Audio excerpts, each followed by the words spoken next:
These service disruptions, before we really go full force into trying to get things going, we need to make an assessment of just what we're dealing with. Some disruptions, we can have it taken care of in a matter of minutes, but certain others are going to take a while.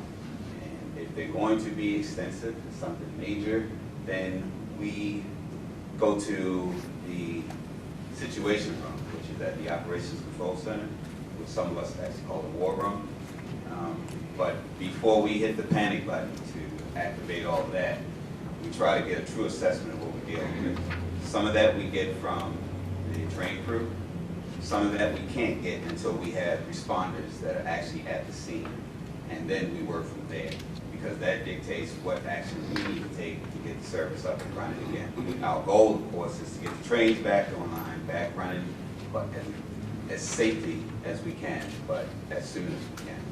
So if we have to go to the situation room, then that means there'll be representatives from all departments: transportation, customer service, track department, communications, everywhere, because it's a collective effort. Everybody plays a part in customer service, no matter what department you work in. So we get everybody involved in trying to get the railroad opened up again.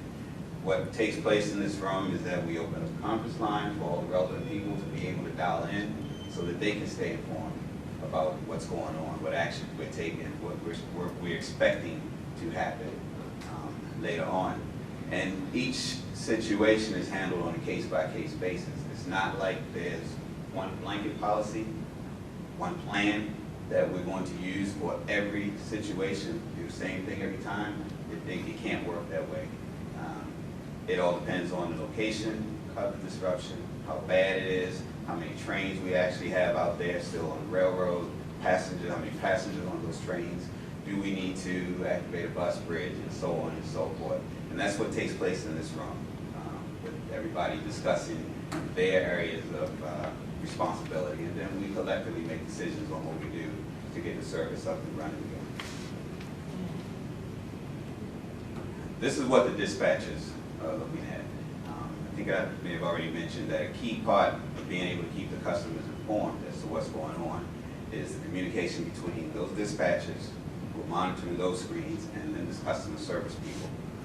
The one thing that I think a lot of people don't realize, if you're someone caught up on one of those trains that are sitting out there, so the disabled train that caused the disruption could be here at Links, but we still have to worry about what to do with that train that's sitting halfway between Mary and Sanford, and that train that's almost to Lake Mary but didn't quite make it. So all that, the total picture has to be taken into consideration when we're making decisions on what we're going to do to get the trains running again. If we're able to actually move trains still between certain points, then what we do is we will dispatch those trains to the next closest station, instead of having them sitting out in the middle of nowhere, because if it becomes necessary to bus bridge, we would like to be able to have them at a station where we know the buses or cabs or whatever we're going to use and get there without a problem. Sometimes that's not going to happen. But again, that kind of thing is dealt with on a case-by-case basis, and we collectively decide what is the best thing to do to get these folks to where they're trying to get to. But in the meantime, we are still constantly feeding information to let them know every 5 minutes, every 10 minutes, whether it's announcements by the conductor, tweets, messages from the dispatchers. We do always keep focused on trying to keep the customers informed as to what's going on. And one more thing I want to say too is, if we have an emergency, it depends on where it happens, okay? Because each jurisdiction is different, okay? So for example, if a car hits a train, right, in the city of Orlando, the emergency responders from the city of Orlando, it's their jurisdiction, okay?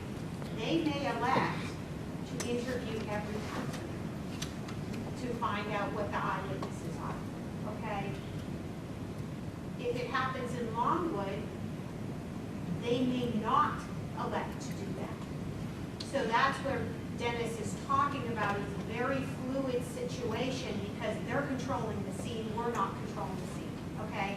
So we are trying to give the information to our passengers of what we know at the time. Because if there's 300 people on a train and the city of Orlando decides, I want to interview each of those passengers, that could be a delay of 2 hours, okay? And we may not know that until they tell us, okay, you can bring that train to Links Central Station, but we want to interview everything. And as Dennis says, then we've got to then say, okay, that's going to be X amount, so I've got a train here, which means I've got to get a bus bridge.